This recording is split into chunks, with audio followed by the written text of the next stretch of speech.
Hi, I'm Bowen Cairns. And I'm Mark Steinman. And this is the last of the 4 quarterfinals at Pinburgh 2012, featuring Chris Newsom, Carl D'Angelo, Adam Becker, and Derek Fugate. Chris Newsom's a great player from the FSPA. He's an avid biker, great pinball player. Carl D'Angelo comes from Southern California, an emerging player, top player, league organizer from Orange County area. And we're happy to see him here at Pinburgh. He's doing great. Derek Fugate is a classics master from Kentucky. I love watching this guy play the old games. He's really got it going on. Has a lot of skill in the old games that you really don't see many players have anymore. And Adam Becker came from the C Division in Papa up to the B Division, and here he is in the final 16 of the A Division at Pinburgh. All right, Group W coming up. Let's get it going. Adam Becker chose to start it off here. He picked this group, I think,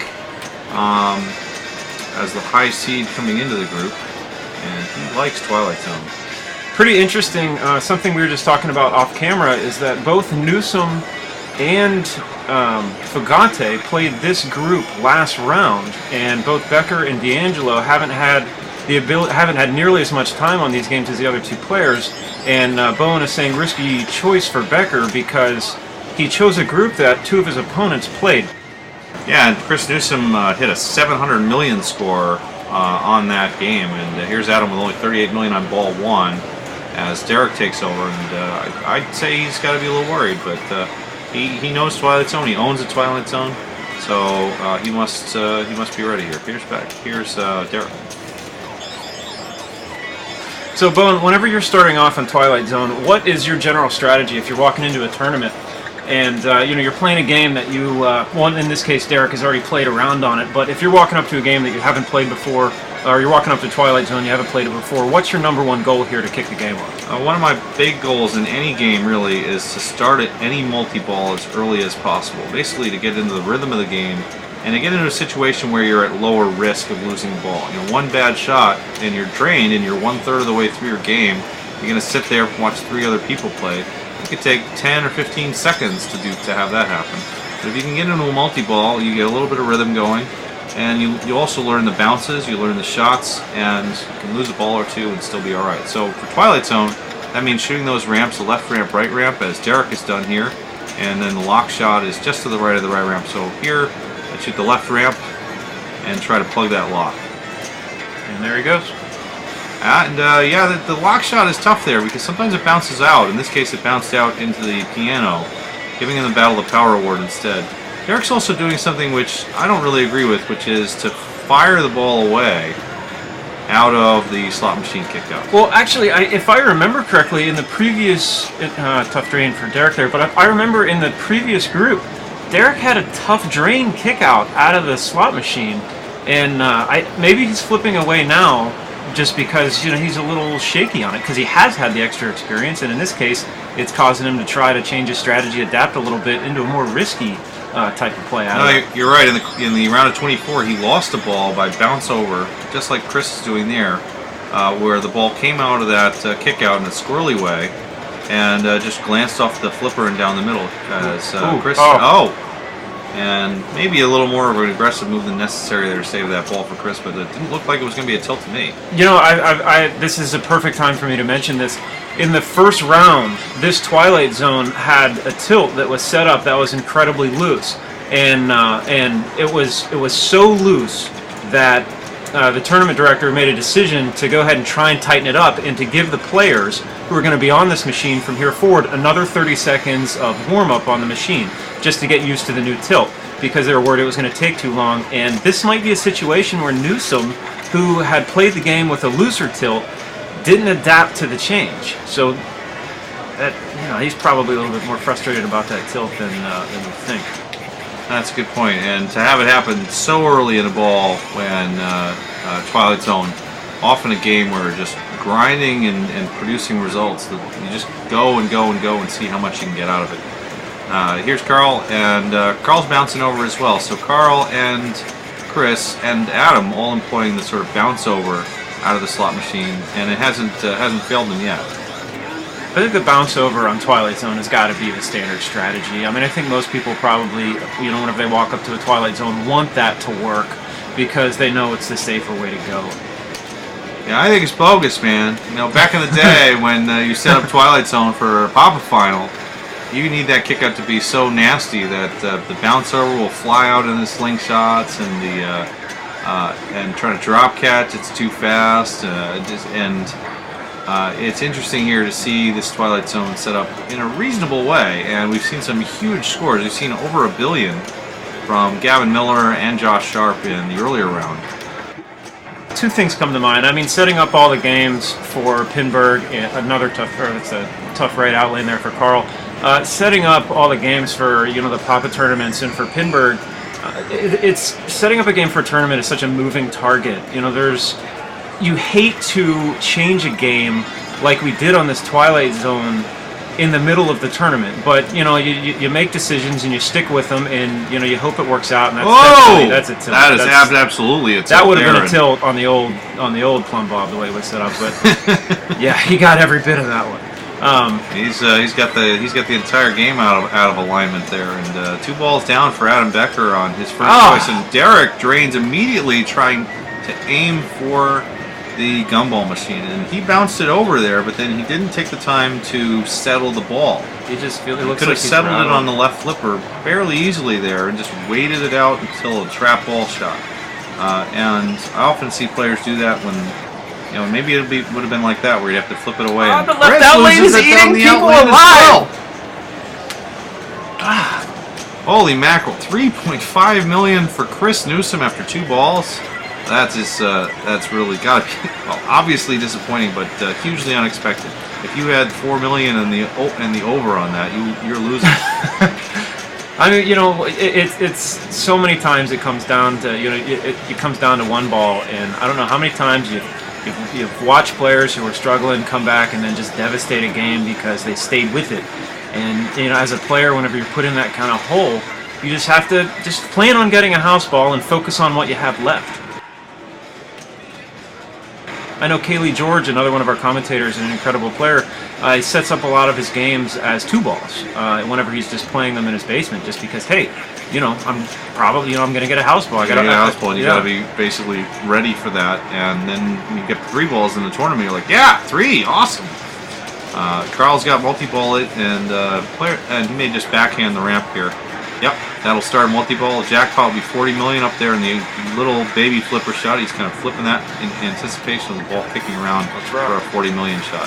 Nope, a little too high there, but still lit.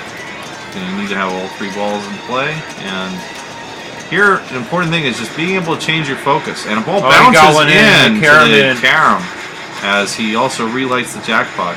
And then we go with another one. Wow.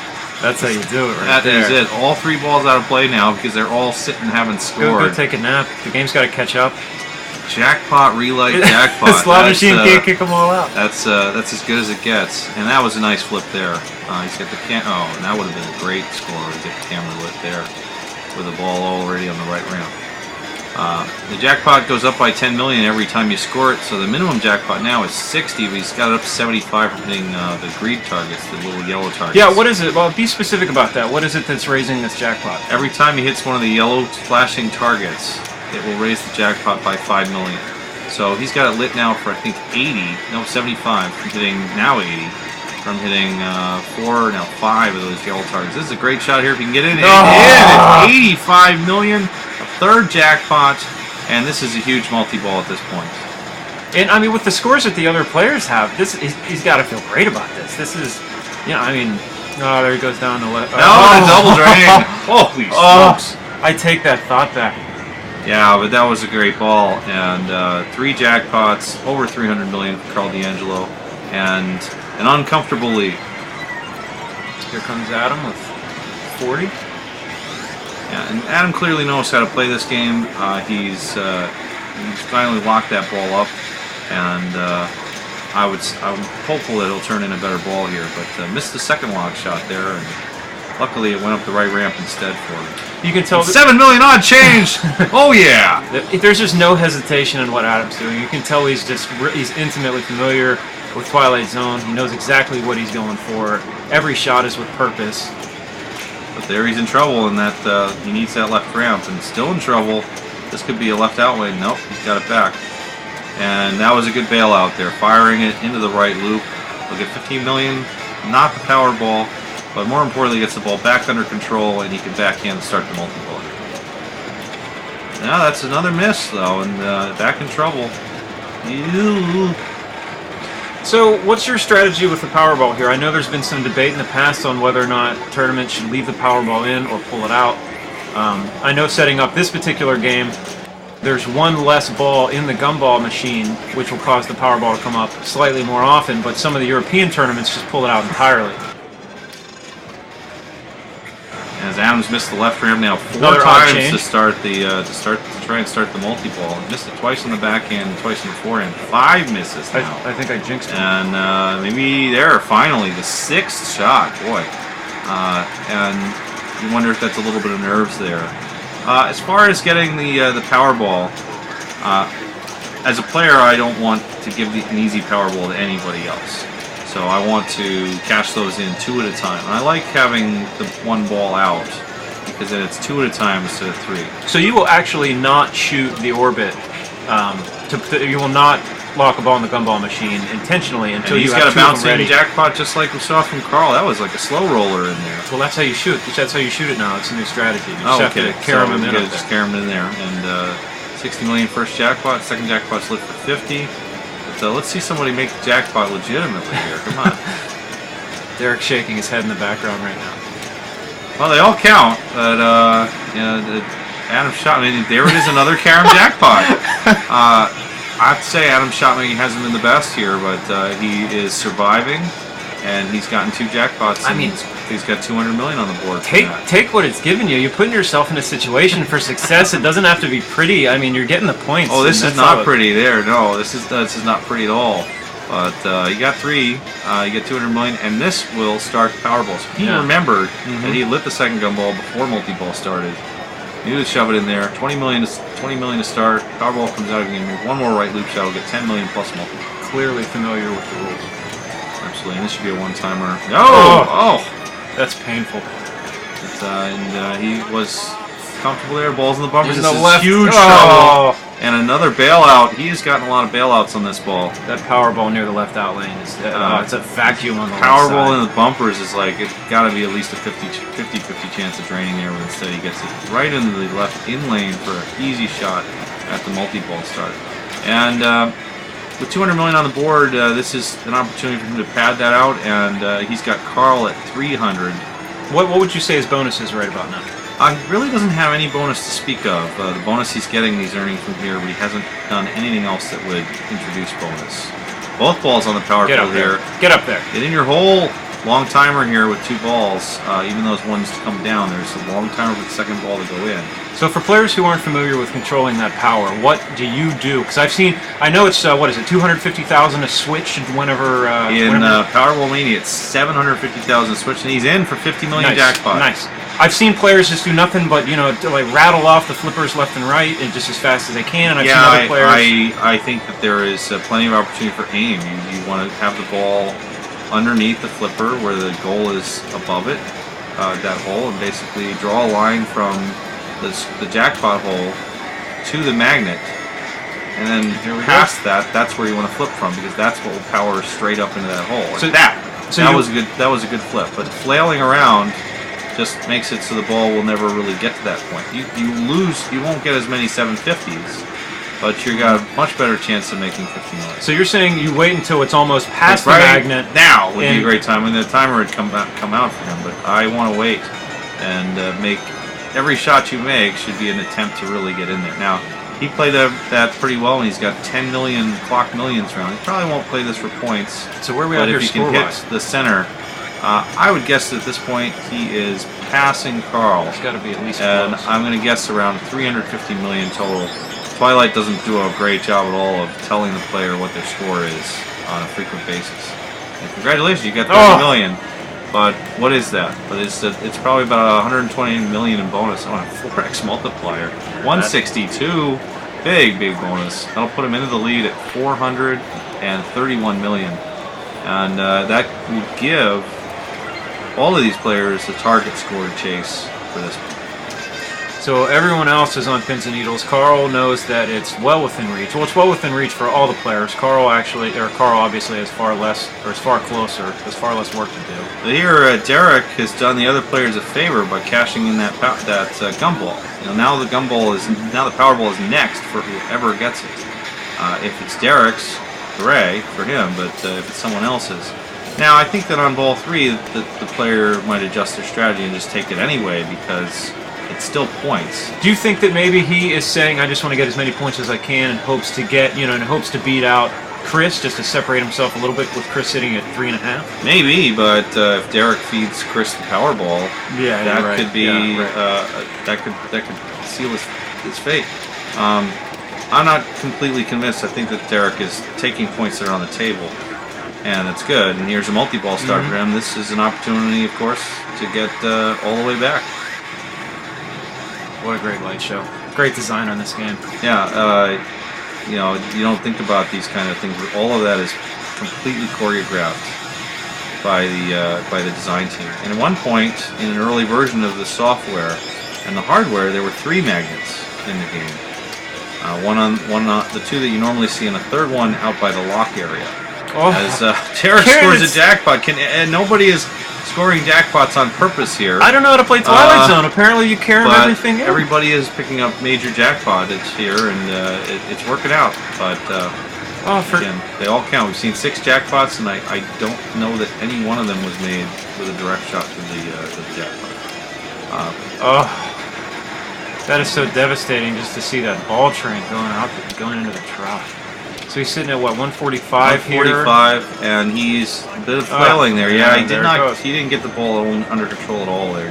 Just try to reset yourself, get the ball back to a flipper, get a trap, rethink your strategy. Instead, he was just gunning, and you're gonna lose the ball that way. There's almost no chance of keeping the ball in play on a game like Twilight. All right, Chris, make your FSPA players proud.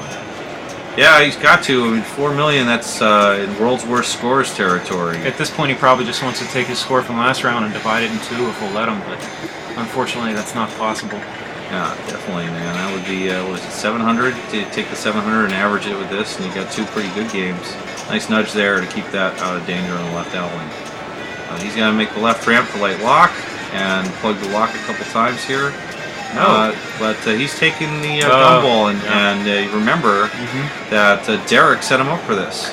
This is one. I mean, I didn't see him lean out over to check and see what balls were where in the trough or anything. He's just sitting back there watching. Almost to Lazarus. That didn't just happen. Almost to Lazarus. That was not even close to the loop there. He was way off with that shot, but it almost came back for him. And that has got to be obviously a huge disappointment. And 26 million. Carl now, the Powerball is in the trough. And it's over. Jeez. What a way to end it. I've got to say, we were just talking briefly about setting up a game, whether we keep it with the Powerball in it, or whether or not, you pull it out and just have it be X number of balls. It is a Powerball. And that's a situation with Chris where the actual Powerball plays differently than one of those steel balls, and whenever you walk up to a Twilight Zone, you have to be able to adapt. You have to be able to adjust your aim and put it where you need to put it when you have to put it there. And in this case, the Powerball just stabbed him in the back. It would just... Yeah, and he maybe didn't have enough time on the machine in this round to get a feel for that shot. And obviously he's strong a player enough to succeed with that. But disappointment there for him. Adam Becker with the win, the 3 wins. Carl D'Angelo takes second. He's at 2. Derek Fugatti with 1. Chris Newsom with 0. As we're going to be moving to Mars Trek next, an electromechanical machine, and I think that tilts the odds back in the favor of players like Derek. Let's see how it goes. Adam with the win. He'll be required to play first on Mars Trek. And the goal of Mars Trek, of course, is to not shoot Mars Trek, but to instead rack bonus. And there will be a lot of house balls. Let's be honest here. The goal of Mars Trek, to simplify it, is just to shoot that left orbit and then just pray to God you can keep the ball in play whenever it comes back down. And in this case, Carl accidentally hits a Mars Trek light and dies. The other major goal is the center target that gives an E or a K. If you can complete the E and the K, either through the in lanes or through that center target twice, you will double your bonus. So if you have a high enough bonus, it's worth going with. That's dead. Look at this. Look at this. What happened? Ball one's almost over. It's only been 30 seconds. Well, I think there should be more nudging, to be honest. Like Derek there probably had a chance to save that ball off the sidewall. But I don't mean the sidewall when it's down the out lane, but when it's over those Mars targets, you know you're in trouble. You know the angle is built, and that was brutal. That's a brutal drain. This is one situation where you're playing a game like this, and this sounds crazy to a young player, a novice player, but you have to learn. You have to pay attention to what is happening to the other players and where their drains are coming from, and you have to pay attention to the feeds out of the top. This is tough right there. Boom. You should push that around so that it doesn't give him it gives him a catchable ball instead of, in this case, a ball where he had to flip away. He got it back, but there was a little better opportunity there to kick it off of the left wall, and this is dangerous. As you become familiar with this style of game, brutal drain on the right. Yeah, that was his fault. You learn how he flipped that. He caused that drain by using the side flipper. Well, that's exactly what I'm saying. You learn how to recognize early on, as your familiarity grows, when the ball is in danger and when it's not, far earlier than just being right near the out lane. There's a lot of situations where, oh no, ball's near the out lane, shake it, go crazy. But right now, whenever the ball's up that high, as it's feeding out of there, you can begin to recognize, oh no, this is something where I need to bump it way off the side where the Mars targets are, or whenever it's in danger over on that side. Flip. Right there, Carl made a great move with his upper flipper, just kind of using it almost as a deflector. And there, he knows that one is there. He gets it bounced over to the left, which wasn't so hot because it's really a right flipper game. He might have been better to make a catch on the right, like a drop catch, so he could shoot that left loop again. But that was a good ball from Carl, and he's used that as a deflector. Right there, when it comes off that sidewall, you got to know that you're either in danger, or in the case of Derek's there, was hitting the sidewall in just the right spot to come to a stop on the right flipper.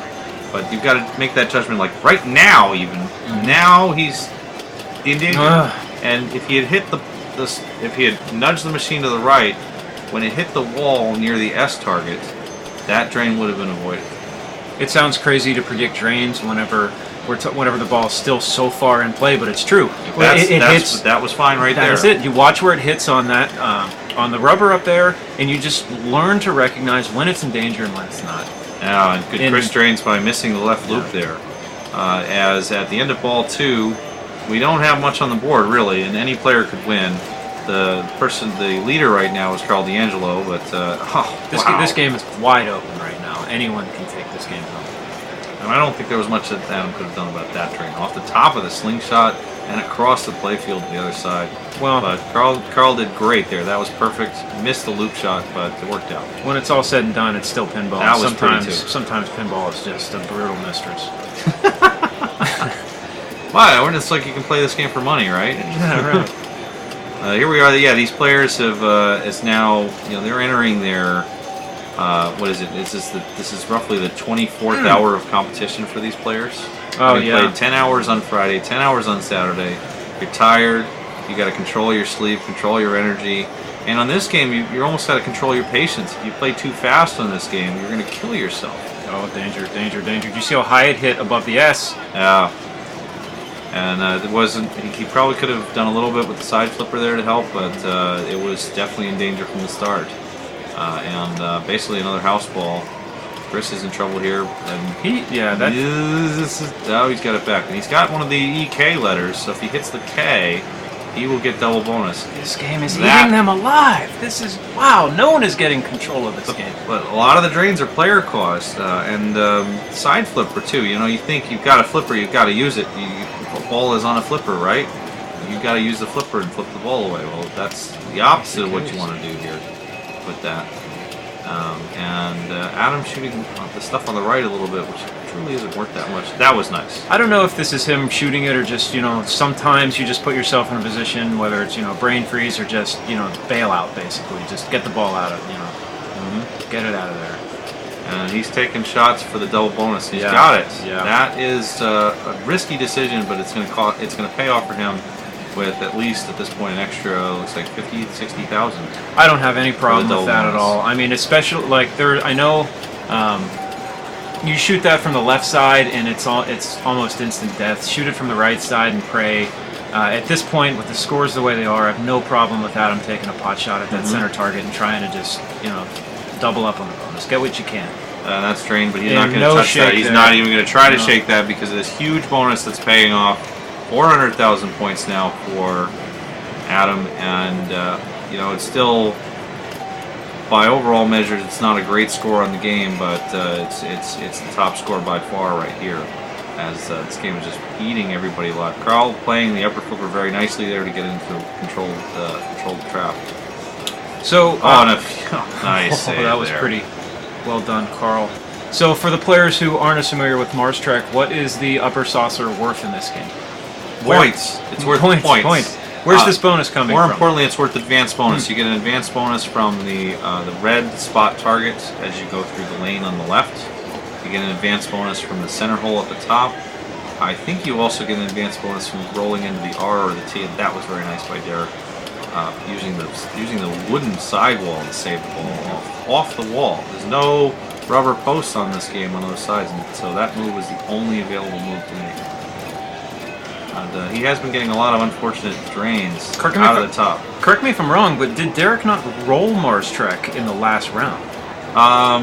You are very likely to be correct, O Master of the tournament, but I don't know. I would guess that's got to be it. From rolling it over to 320,000 on 4 balls, it's really just more a matter of the game making these choices. Yeah, at this point, Mars Trek is playing them.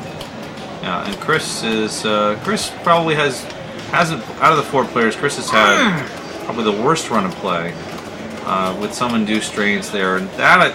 You say you don't mind players going for the double bonus target, but I just don't think that you should do that early in the ball because you don't have bonus.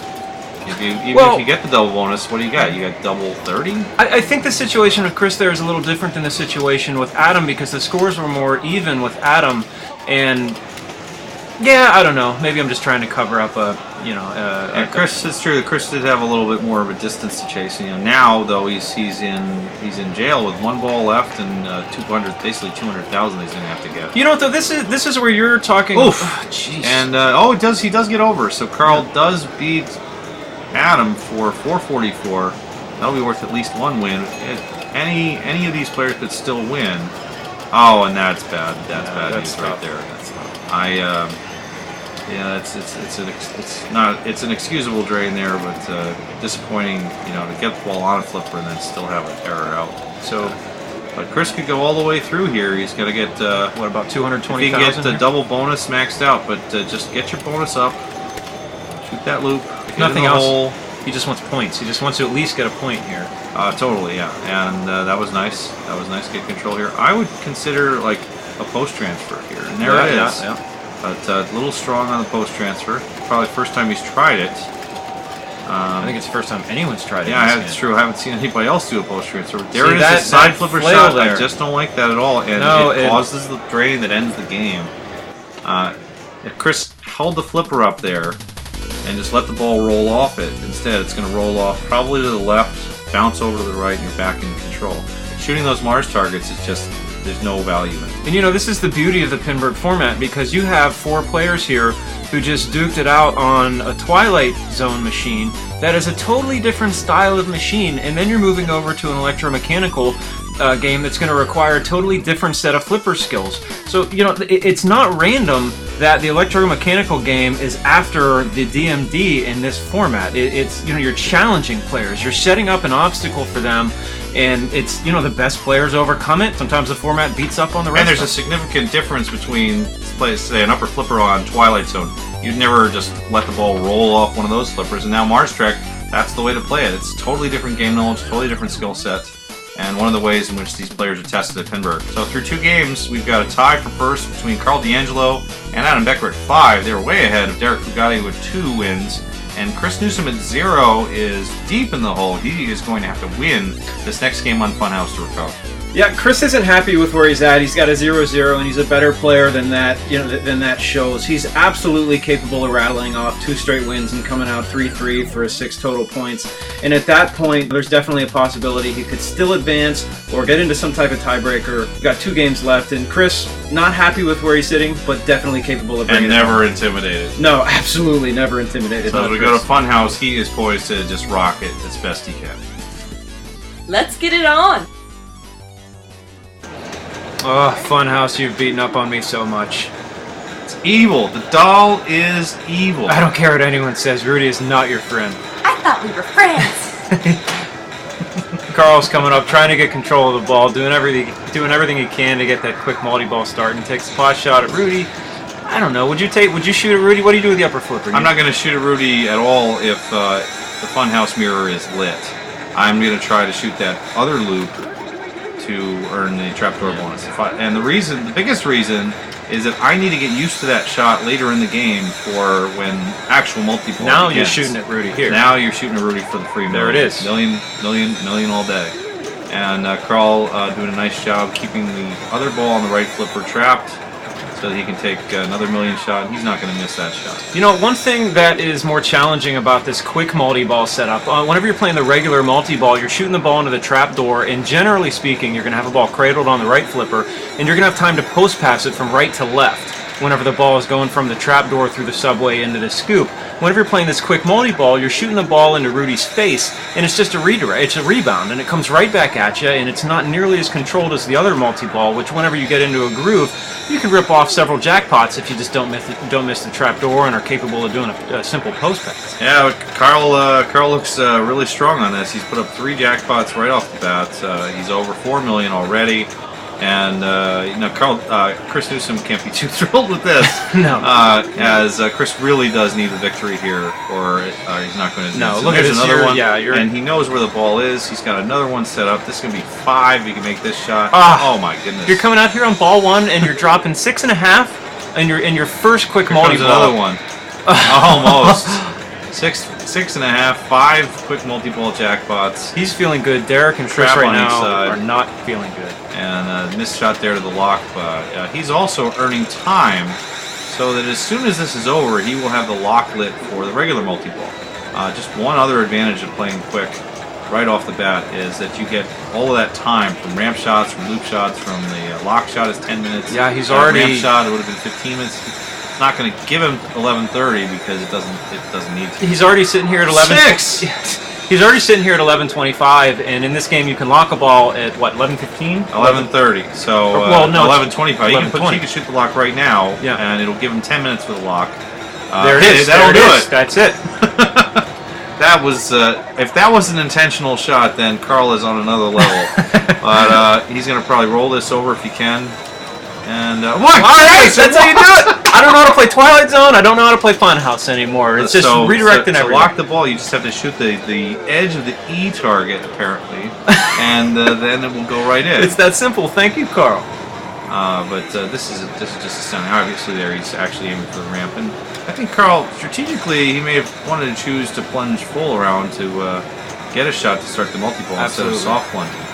But he may have his own reasons for that. And who can doubt a man who's put up 8.6 on ball 1? I've already established I don't know how to play this game right now as well as Carl does, so he can do whatever he wants, and I'm okay with it. He just dropped 9 million points on ball 1 here.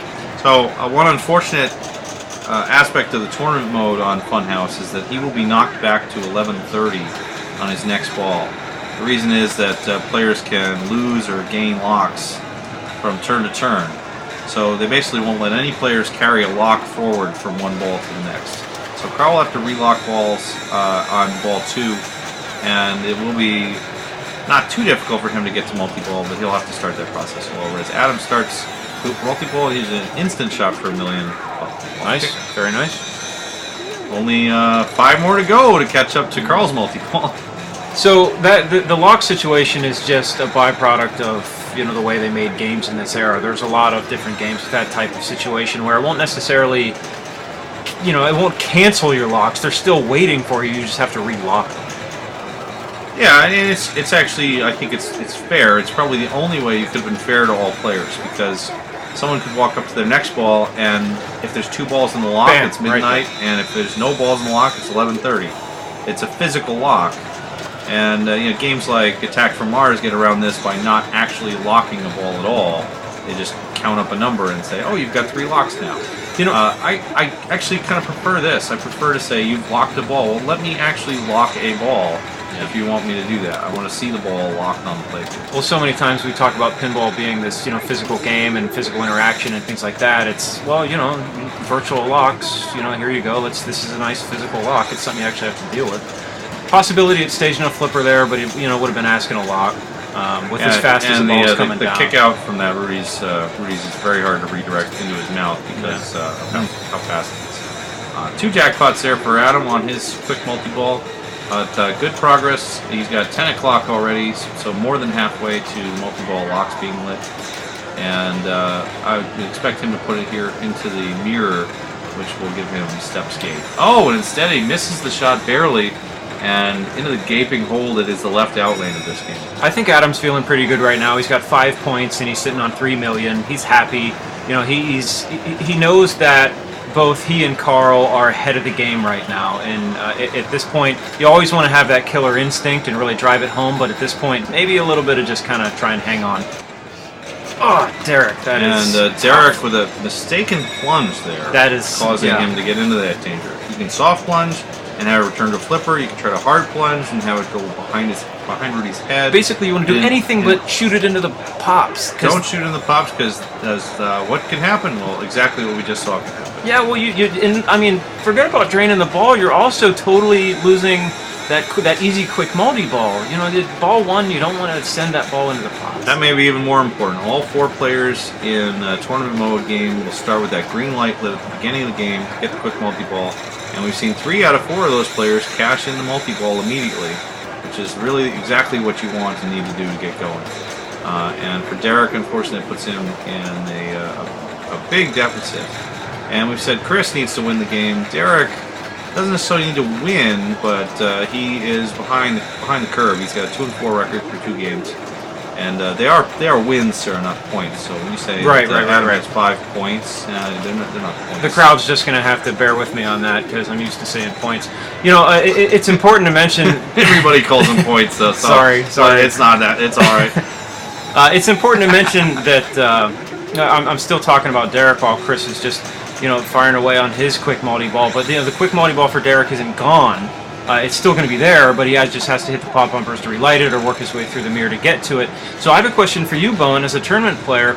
In order to advance the clock, what is your feeling about just ripping the ball into the left orbit here and trying to fire away on those pop bumpers? Yeah, this is a beautiful play by Chris because the bumpers are on, and those solidly lit bumpers are worth 5 minutes each. So if he just cashed in a half hour, plus if you go into that hole under the bumpers in the back there, that is another half hour. So he just ripped an hour and went directly to lock lit right away. If the bumpers are flashing, they're worth 10 minutes instead of 5. And so Chris is really exploiting some game knowledge here. Most players, when they want to advance the clock, they'll shoot ramps, they'll shoot holes, they'll just get it from the run of play. But Chris is very deliberately there trying to advance the clock to get to multi-ball. And I think the biggest reason is that a player who can get to 2 multi-balls in the same game has a huge advantage over a player who gets to 1 multi-ball. Chris plunges frenzy there, misses the shot. He's got the locks ready on ball 1. So if he can get around and finish this multi-ball and then get back to a second multi-ball sometime during the game, he's got 2 opportunities instead of 1. And that was a difficult train there. Chris trying a slide save. He got 1 warning. Did he get a warning? I missed that. He got 1 warning. So but, he did move it. He could have been more. He could have been more aggressive, perhaps. There, not much bonus on this game to speak of. So only you're losing about 50,000 or 100,000 by tilting. Knowing the rule set of the games is pretty important too when it comes to bonus, because there are some games where it's just, why not tilt? I mean, if you're not tilting on ball 5 of a game like Target Pool, what are you doing? Because you got there's no bonus there to speak of. Do anything you possibly can to keep it in play. So. Yeah, or just you get to the end and you're frustrated, just tilt the game anyway. The ball drained, you couldn't have saved it. Just that, I'm tilting, haha. Yeah, and in that case, Target Pool generally deserves it. So I encourage that. Now, Funhouse, the bonus is 50,000 per Rudy hit, and then any frenzy total you've earned. So nobody's played a frenzy yet.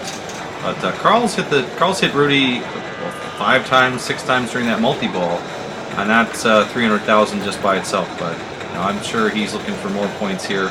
They're trying to relock these balls and get the multi-ball. I would prefer there, and he's shooting the ramp and then using the ramp to set up a lock shot. I prefer to just flop the ball over that right flipper and bounce over. You see Yori and Engelbrechtsen do that very easily. But even here, just a post transfer. Don't take a shot. You don't need to, because that can happen. And you put yourself in danger. Now the ball is totally out of control. He could have drained up there. And yeah, he drained because he put the ball out of control by aiming for the ramp. And his shot making is very, very good, and that's probably why he's making that choice. But the post transfer is almost 100%. So here we go. We got Adam Becker stepping up, ball 2, 3 million points. Feeling pretty good about where he's at overall in the tournament right now. Takes a quick fires it off right into the mirror. Steps gates open. I think Adam, really what we're seeing here so far overall on these 3 games is 2 players who are feeling pretty comfortable and playing well, and 2 players who are still trying to kind of gather themselves. And this is pretty unexpected considering the 2 players who are trying to gather themselves, Derek and Chris, just played this group in the previous round. And I mean, we mentioned changing the Twilight Zone tilt, but we did nothing to Stars Track or Mars Track, and we did nothing to Funhouse. So this is honestly not how I expected to see. And Adam drains the same way Carl drained, by aiming for the left ramp. It rejected him, and then the ball went out of control to the point where he drained. But yeah, Adam and Carl, this is their first round of the day. And Derek and Chris had already survived a round, which normally puts you in this nice mood. You're like, yeah, I just kicked some butt, and I'm ready to play some more. Oh, and you're letting me play the same games I just played? Yeah, bring it on. Yeah. That isn't really bearing out right now, as Derek doesn't have many points on the board. And boy, that is 3 in a row. Crazy. Those and at least Derek gave it the frustration tilt it deserved. Wow, 3 half shots to the ramp, and it's just a dagger down the middle. This is probably the place where I would say that this Funhouse is the most different from the typical Funhouse. And never Chris, in control. Never in control there. He bricked a shot to the mirror, and that was it. He's at 1130, so he's got that, but he got very quickly to those locks lit on ball 1, and now he's back to start, basically. I can't emphasize how good of players both Derek and Chris are. They're both fully capable of bringing this home and gathering themselves and coming back with a crazy ball 3. Here's Carl's over 10 million now. And this is not out of reach for any of these players. That's kind of brutal, right? That's brutal right there, because he had those locks, and he relocked his first ball, and then it kicked it out of the hidden hallway as opposed to feeding the plunger lane. And the plunger lane is an easy transfer from the right flipper to the left flipper, at least an easier transfer, instead of having to deal with an upper flipper shot either to Rudy or into the combo into the trapdoor or whatever. Basically, it's just a lot. It's a lot tougher of a situation. Oh, that is... Oh, no, it's not a drain, because Adam had opened the left out lane by playing steps, and the ball stuck there on top. That is dangerous. Don't nudge the machine, we don't have to. But the Superdog timer, I guess, was ticking down a little bit. And, what was that? Adam will... Is that an air ball? That looked like an air ball. Adam will open that up for you next time. I have the keys to these games. We'll take care of it. All right, well, if it happens in a later round, we'll see if... we'll call attack instead of having somebody bop it off like that. I've noticed a couple of times that a ball's been stuck on that on the upper ramp, and I don't remember any specific tech calls that asked us to fix it. It was mostly just people wanting us to move the ball a little bit, because it is kind of an unusual place to have it get stuck. Yeah, it's a weird spot. As Adam is trying to start multi-ball quickly, he's using a post transfer to relock. He's doing this because he has frenzy going, and he's now reached midnight. Nice little music cue here. This is really cool. They just slow the music down. Rudy's falling asleep. He's got time. He's got the shot. It is good. Get him off. And with the frenzy still running, he's going to get 50,000 per target. No, it's out. Only that's unfortunate. But hey, 2 million jackpots lit instead. Maybe we'll see that. Rip off a couple jackpots here. 2 jackpots would put him ahead of Carl. Here it is. Set up. First shot here is Make 2 it. million. Got it. Now make the post pass. The left ramp. Now he's going to wait here. He's going to let the ball come off that ball and carry him over to the left on the kick out. That's the hope anyway, and it works. Yeah, it works. All right, I take But it back. here, Well done. now he's got 2 balls there, and this is a problem because you don't get to you don't get a clean shot there. That's where that falls apart. That's not at all the strategy that I would like to see him employ there. I'd like to see him try and move the ball while after hitting the jackpot from the right to the left. So whenever the ball is moving from the trap door into the scoop is whenever you want to go about moving that ball from the right flipper to the left. I would say, actually, when he shoots the ramp there, and there's the other ball just laying on the left flipper, he should post-transfer that first ball. Yeah, absolutely. Off of the left flipper to the right. Instead of firing that ball into the lock and then trying to deal with the second ball coming around the ramp. Yeah. It's very subtle, but it makes such a difference. And actually, I used to play so much Funhouse that you'd classify how the multi-ball was going by where those balls were. Like, could you just kind of loop through the right way where the ball is coming the right flippers at the right time, or were they backwards? I would say, like, oh, you're backwards multi-ball if you're like unable to deal with where those balls are positioned. Let's be honest here, though. We're talking about one of the beautiful things about pinball, because we've already mentioned, a physical game, and everyone talks about it and how great it is because of the mechanical action, so to speak, of the game. And, that lends itself to multiple different types of strategies and ways to handle the same situation. And so, Bowen, you and I are sitting here talking about how we would have handled it, but we're also talking about a player here who's very comfortable and who's picking up a pretty big score here in a big tournament whenever there's nerves on the line and things like that. So, I mean, there's multiple avenues to success in this game, and what's my strategy and your strategy isn't necessarily what Adam's strategy is, but who's to say that, they're not all... Adam's making some terrific saves here and getting the ball back under control. Like, right here, I would do what Chris Newsom did and shoot the ball into the bumpers. Moving towards the second players volleyball. Don't know the value of that. Like, shooting that ramp, he drained off it. That ramp would have been worth 25 minutes.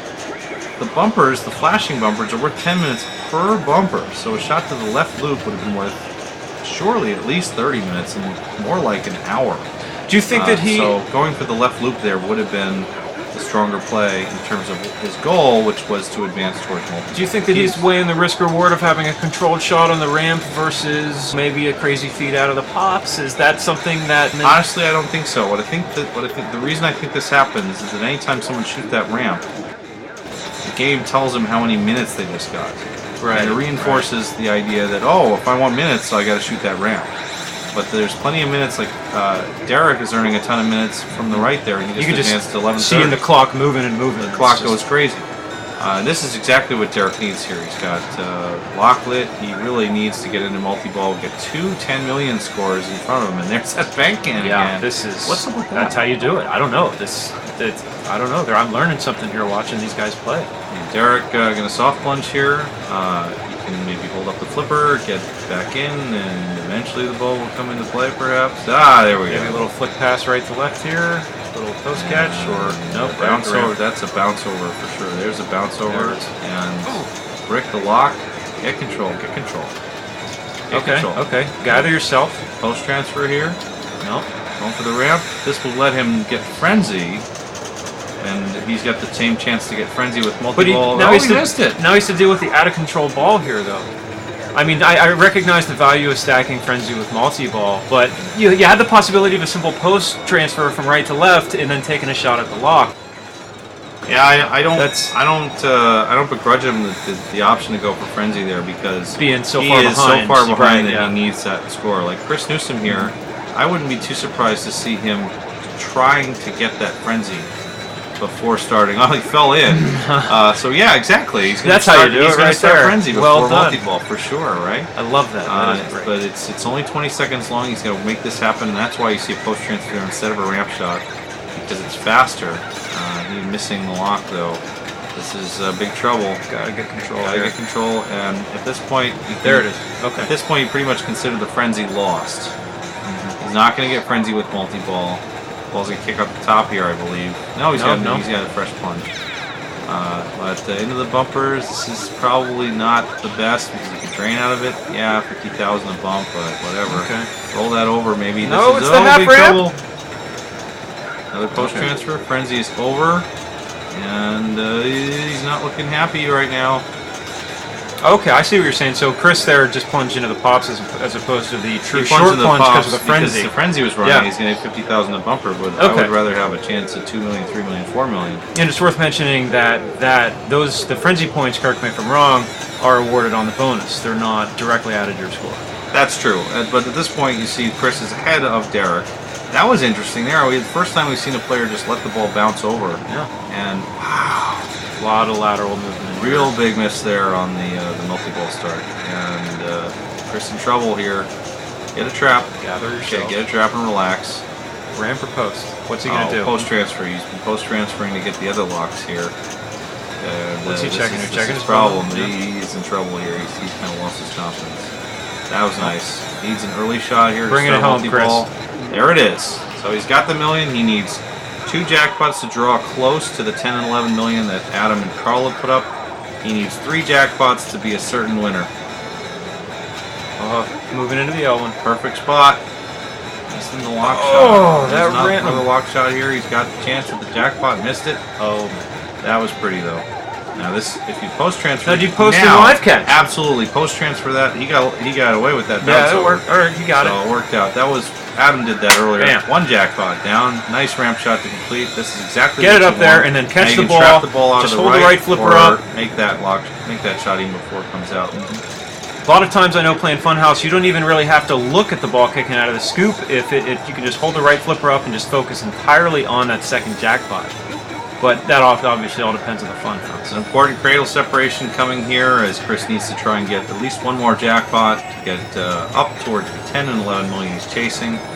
And you may be even looking at the scores here. I like what he's doing here, taking his time, Take just your time. focusing. 5.6 million. 1 more jackpot won't be enough. Nice But separation. there's the separation he needed. Now the lock shot. And now the jackpot. There it is. Oh! That is a dagger. That's a huge Recover. dagger. You know what though? You got to recover. You have to gather yourself from that and then just there. All right. Start over. You see Okay. him going Here we for go. bumpers. He's Here we going go. for time on bumpers. That lane to the right of the bumpers advances a bumper. So he's got now all bumpers at 5 minutes. One of the bumpers at 10 minutes. There's a half hour in that hole, and you can see he's already at 5:30, basically. It's less shots than you would It expect. is You look at it, way it feels less like shots than you miles expect. away. He's going left again. More time, more time, more time, more time, more time. More bumper advances. 6:30, 6:45. Oh, and the up and over. That is a rough way, and with that drain, it's just not possible for Chris to advance that. That is going to end the tournament here for both Chris Newsom and Derek Fugate, with Adam Becker and Carl D'Angelo sealing their fate to advance to the semifinals. And this is unusual to only be at the 3rd game out of a group of 4 games and have everyone's fate decided. Adam Becker and Carl D'Angelo will advance regardless of what happens here. Derek Fugate and Chris Newsom are eliminated. So we are going to go to Flash Gordon here. They will play out their 4th game, but it's really for bragging rights here. And nobody's going to take it easy. And for Adam and Carl, they may end up having to play this game again in the later round. So it'll be worth them playing it. I mean, it's about pride. I mean, we're talking about 2 players here, Chris and Derek, both of which have won their fair share of tournaments, both of which have put up their fair share of monster scores. Neither are going to advance in this particular Pinburgh. But both of these players are top quality competitors, and both are going to come out firing away on Flash Gordon. They're going to have won $250 just for making it this far as we start the game with Carl D'Angelo as player 1.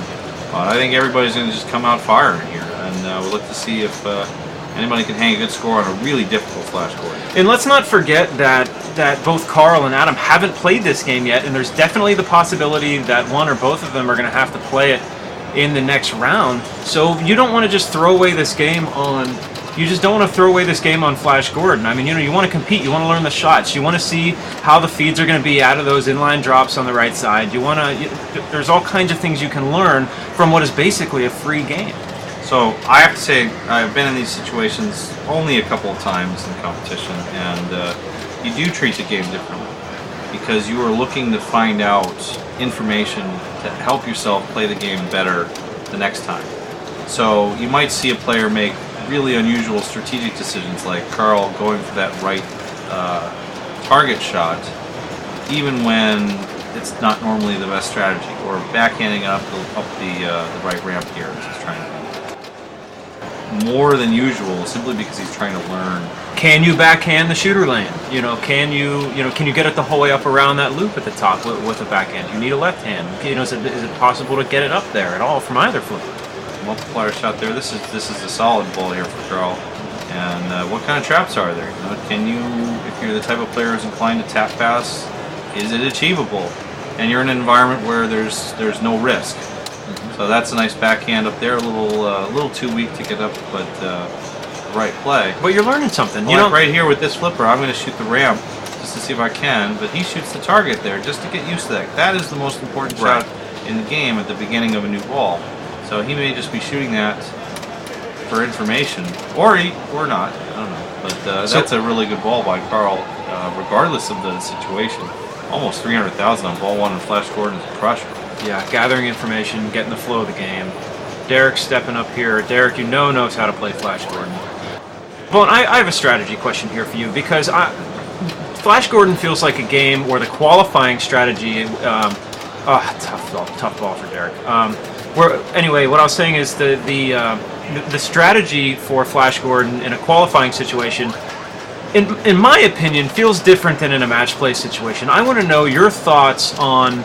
I know Paragon is the same way. Whenever I play this match play, I'm trying to drop the drops on the left to get started, just because I know whenever I'm done with that, I'm going to be roughly around 200,000, couple 100,000 points, be ready to go. And then if I make it through that, then I'm going to worry about dropping the drops on the right. If I'm playing a qualifying game, whenever I know I'm going to need all my maxed out 5x and everything else, and I'm going to have to collect bonus a bunch, then I'm going to change it up a little bit and just worrying about blasting through and getting my 5x ready to go. Do you ever approach games differently in qualifying than you do in a match play situation? In his Flash Gordon an example. Oh, no question. And it also depends on what kind of qualifying you're talking about. Now, in a best game qualifying system like Pinball Expo or Louisville Arcade Expo, where you can play a game as many times as you want, only your best game counts, then you can get 50, 100,000 games of Flash Gordon all day, as long as there's a million games sitting in there somewhere. So you're going to play more aggressive strategies. Like in this case, the aggressive strategy for big scores is to take down the drop targets on the left, light spinners, and score a lot of spinners. The safety strategy is to get bonus multipliers, like Chris is doing now. So in a match play where you need every game to be a good game, you don't want to leave 100,000 games. You want to make sure that you get at least on Flash Gordon like a 200,000 or 300,000. I think Chris is playing it absolutely the right way right now to try and rack multipliers. And then after you've racked multipliers, you can worry about making those drops on the left. And the drops on the left is the 5x multiplier. So you're going to have to go for it anyway, but it's a question of going for it at the beginning of the game and trying to get all spinners lit for 1,000, trying to light your triple play field. None of that really matters here. If you get it, great, but if you get it, you've probably already done enough already to win the game in Magic. Now, I want to interject here, though. I feel like Flash Gordon, in some ways, is similar to a game like Paragon, where you see a lot of people fire off just going after the multipliers right away, and then they drain having 3x or whatever, but it's 3x nothing. Well, in this case, the difference between this game and Paragon is that the multiplier targets are also worth a significant number of points. Okay. So the multiplier targets themselves are worth 10, 15, 20, and then 25,000. So one can actually earn a reasonable score just by shooting that right target over and over again. In fact, I have seen some players in match play situations just do nothing but shoot the right target, even where he has the ball right now trapped. Mm-hmm. Shoot that target on the right, the bullseye target on the back is worth 25,000 right now, and that's not a small amount of points. I know another player in this very competition. I've seen Trent Augustine do that. Just do nothing but, if he's comfortable with that feed out of that little right half orbit, just do nothing but bang it up there and then catch it on the right. And if you can tap past that over, do it again. Just lather, rinse, and repeat. Just make 25,000s until they tell you to stop, or until they tell you you won. Now Chris is just playing a fantastic ball here. He just cashed in the 5x multiplier. He has the double play field lit on the center saucer. He has most of the lights towards triple play field. This is pretty incredible, really. 500,000 already on the board, and he has opportunities to. This will be double playfield now for the next 15 seconds. This has to be a little bittersweet for Chris. I mean, coming into this game knowing he can't advance, but at the same time feeling comfortable and finally getting an opportunity to put his skills on display and really just beat the crap out of Flash Gordon. He's killing it on this ball, and to get the triple playfield scoring lid, you have to make all of the circular lights on the bottom playfield. He's got 7 out of 8 of those lights. People usually don't come anywhere near this. So 6 out of 8, sorry. He's got 2 lights, the bottom 2 drop targets. Now he's got 7 out of 8. Now he's what, almost nobody ever comes anywhere near getting this. He's 1 drop away from lighting that right spinner, and that, in my opinion, is the more valuable spinner to have because you can backhand it, and it just feels like a little safer play. Right. It's incredibly well-programmed game to have that, where you can take your left spinner and make thousands off left spinner. Nice little wall bounce there. But if you get that right spinner going, you can melt the score. Like that shot, wouldn't that be nice to have that shot be worth 1,000 to spin? Let's be honest here. Just because it's almost a bonus collect. So close. You get back to the shooter lane, you get a bonus collect. Oh my gosh, this is a great ball. 800,000, 900,000. Let's be honest here. I use the word bittersweet, but it's just great to beat the crap out of Flash Gordon any chance you get. I mean, this game, 940,000. That is plus such bonus, a great ball. Over 1 million points in one freaking ball. The crowd is really appreciative of Chris here, and it's not going to end positively for him. But boy, he should just put his hands up in celebration and walk off. Don't even play ball 2 or ball 3. And just say, I have won this game. Thank you. Good day. Great to see you all. We'll hang out in the after party. No one wants to play dollar games against Chris in the after party now with Flash Gordon. Definitely not. And I wouldn't want to put my skills up against Chris on a regular basis anyway. Tough feed from Carl, but he's not concerned about it. Yeah, I think he's probably just practicing. In a real match play situation, I don't think that's the right decision or the decision he would have made. But he's trying to find out, how is it to shoot those targets. My techs will be angry at me if I don't mention this. This Flash Gordon, Papa gets beat up a lot for making her games really tough, and guess what? You can all get used to it because they're still going to be tough every time you come. But Flash Gordon is one instance where we did everything we could to make this game play as easy as possible, and this game had some pretty terrible flipper hop. Except for the tilt. Oh, well, the tilt still works. The tilt works. Was that a tilt, really? I mean, I don't know. This particular game has some custom-made plastic lane guides designed specifically for no other reason than to eliminate the flipper hop on this game. Are you serious? Yeah, we got PETG and some PETG plastic, and we cut them out and stenciled them and basically made them just specifically for this game because we wanted to make sure players would have a smooth feed off of both flippers. Wow. I don't know, I saw a flipper hop there. Back off. Tough drain for Adam.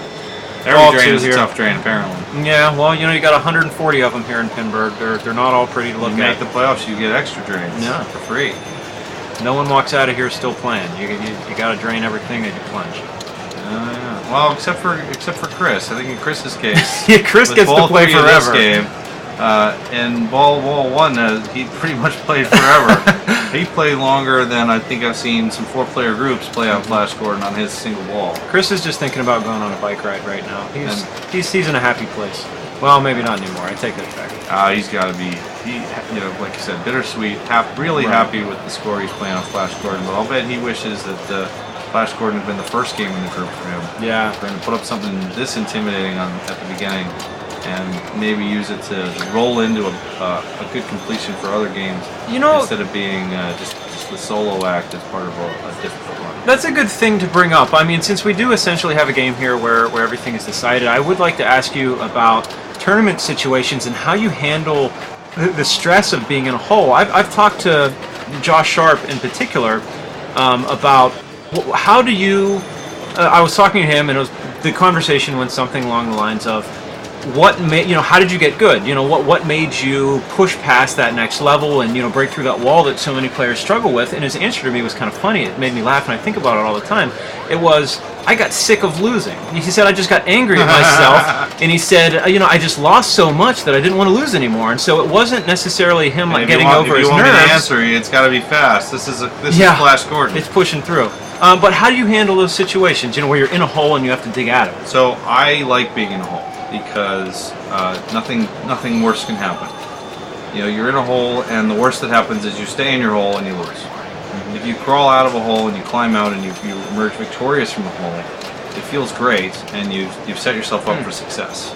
And that's Adam Becker's last bowl. That will cinch the win here for Chris Newsom. So I actually say the other player sucks, and then it's my turn. I will pretend in my head that person had a killer ball on my sheet. To deliberately put myself in a hole that I need to try and climb out of, instead of just being complacent about my play. So I've heard people talk about strategy of playing first or playing second, playing third, playing fourth, and choosing where you go in a particular game. If you're not even paying attention to what other players are doing, why not just choose first and then give them the stress of having to catch you if you're not paying attention to what they're doing? Is there ever a situation where you're just going to say, to hell with it, I'm going first and doing what I do, and everyone's got to chase me? No, I've thought about that. I've made a mistake by not doing that in a couple of situations, and those are the games where you literally will never do anything else regardless of what the scores are. The thing that you sacrifice by choosing to play first is the opportunity to decide, I will go for this safer, shorter point strategy than going for broke. So an example where I really messed this up was at Classics at Papa 15 on a tiebreaker. It was Cosmic Gunfight and a 4-player tiebreaker with 3 spots to advance. And I got 4th by playing last and getting myself into a situation where I just said to myself, oh, I only need 3 more shots. And as soon as you say, I only need 3 more shots, you're not getting your 3 shots. Mm-hmm. If I had chosen to play first, I wouldn't know what score I needed to get to advance in the tiebreaker. But you won't play the game any differently. Shoot right loops, play locks, collect locks. It doesn't change. And you don't look at your other player's score and say, okay, 200,000, that means I can just start a multi-ball. Or I can do this. It's always the same. So on games where there is a strategy opportunity to make choices about what you play, I love playing last, because then I know I need to do this, or I need to go for broke. I need to get Monsters of Rock, or I'm screwed. But in a game like an EM, or in a game like Cosmic Gunfight, you may as well play first and put the pressure on your opponent to match your score instead of just having to produce something on the final ball to catch. So here we go. Group W's coming to a close. Derek Fagate and Chris Newsom are going home. Congratulations to both players for advancing this far in Pinburgh 2012. Carl D'Angelo and Adam Becker are feeling pretty good about themselves, getting ready to advance on to the semifinals. And that completes the semifinal brackets. We are ready for the 2 semifinals. The fields are set. We'll see the action from Group X and Y. The semifinals will be next.